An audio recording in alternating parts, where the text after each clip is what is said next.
السلام عليكم ورحمة الله وبركاته. زي ما انتم شايفين كده عاملين فراخ مسلوقة ومحمرة، ما فيهاش اي اوبشن خالص.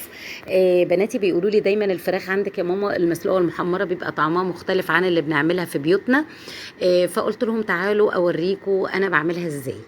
جبت الحلة بتاعتي كده وحطيت فيها معلقة زبدة على معلقة زيت، وحطيت المنكهات اللي موجودة، لورا وحبهان وقرنفل وعود قرفة صغنن جدا عشان ما يغيرش طعمها. الفراخ بقى مغسولة ومتصفية زي الفل. بدأت أشوحها كده زي ما انتوا شايفين على الأربع جوانب. اعملوا لنا لايك وشير. زي ما انتوا شايفين كده. ورشة ملح، رشة فلفل. ما بحطش ملح في المرحلة دي خالص، أنا بحط الملح لما بحط المية. الكمية اللي عندي كلها كنت عاملة النهاردة فرخة ووركين أو فرخة ونص. حطيت المية مغلية بقى بتبدأ تطلع ريم أبيض كده.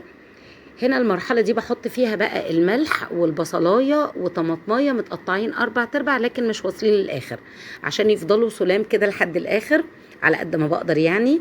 عشان بنصفيها بقى من كل اللي فيها ده لما نيجي نحطها في الأطباق.